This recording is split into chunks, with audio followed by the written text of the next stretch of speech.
Dewan Juri yang terhormat, jika tim pemerintah mengatakan bahwasanya TikTok jahat terhadap industri musik, lantas mengapa saat ini kita justru mengenal lagu-lagu itu dari TikTok?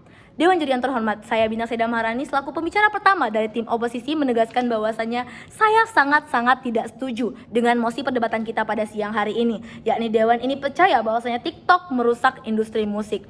Baik, sebelum saya memaparkan argumen saya, izinkan saya untuk menyanggah argumen lawan yang saya rasa tidak tepat.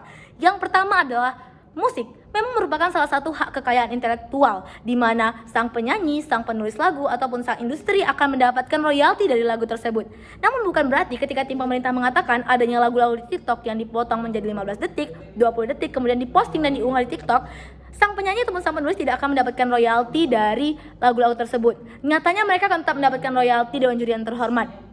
Apalagi dengan adanya potongan lagu 15 detik, 20 detik yang kemudian diputar berulang-ulang karena mereka menjadi viral dengan diposting di TikTok. Bahkan ada orang-orang yang tertarik karena setelah mendengarkan cuplikan lagu tersebut mereka mencari tahu lagi lagu fullnya. Kayak kita ibaratkan dengan trailer film, ketika orang melihat cuplikan film orang akan tertarik untuk menonton film fullnya. Maka seperti itu pula kita ibaratkan dengan lagu. Ketika orang mendengarkan cuplikan lagu mereka akan tertarik untuk mendengarkan lagu versi fullnya. Otomatis royalti yang didapatkan dari oleh sang penyanyi ataupun sang penulis lagu akan lebih besar ketimbang orang mendengarkan lagu tersebut secara full namun jarang didengarkan dan tidak banyak didengarkan oleh orang-orang ketimbang lagu yang hanya 15 detik ataupun 20 detik namun ia viral dan banyak diputar oleh orang-orang.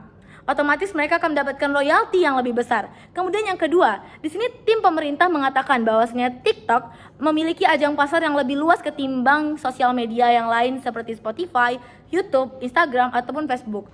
Otomatis di sini tim pemerintah juga mengetahui dan mengakui bahwasanya TikTok merupakan ajang platform sosial media yang menjadi ajang promosi yang tepat untuk industrial musik.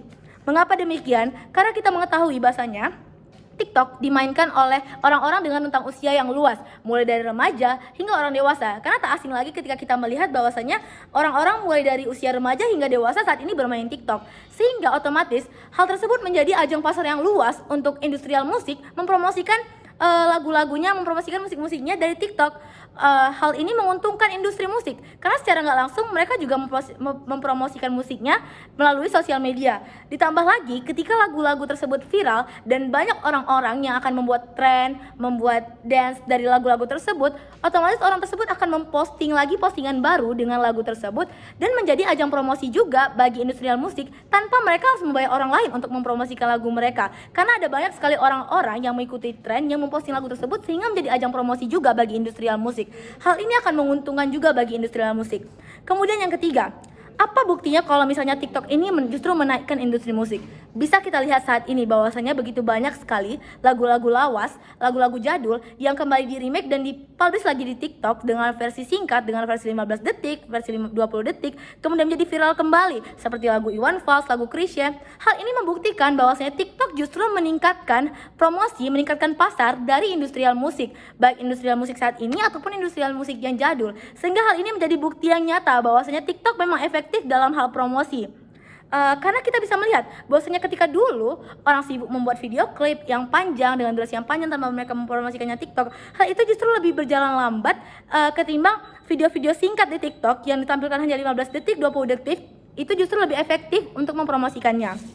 Kemudian, terdapat dua argumen mengapa saya sangat menentang mosi perdebatan kita pada siang hari ini. Yang pertama adalah TikTok juga menjadi ajang penemuan artis-artis baru ataupun potensi-potensi baru. Mengapa saya katakan demikian? Bahwasanya saat ini kita mengetahui bahwasanya generasi muda Indonesia merupakan generasi muda yang kreatif, memiliki wawasan yang luas dan kreativitas yang tinggi. Namun sayangnya mereka tidak tahu bagaimana cara mereka untuk show up, cara mereka untuk menunjukkan kreativitas mereka. Nah, TikTok menjadi salah satu wadah untuk mereka menunjukkan kreativitas itu. Mereka bermusik, mereka bernyanyi, mereka bermain lagu, kemudian mereka posting itu di TikTok. Hal itu akan menarik dan melirik para industrial untuk menarik mereka dalam dunia industrial musik yang baru, sehingga kemudian memunculkan lagi artis-artis baru yang terus bermunculan, generasi-generasi baru, penyanyi-penyanyi baru dari Indonesia yang lebih kreatif lagi. Jadi TikTok ini membantu untuk mensejahterakan industrial musik. Kemudian selanjutnya adalah memperbesar peluang kolaborasi dan menghasilkan tren baru.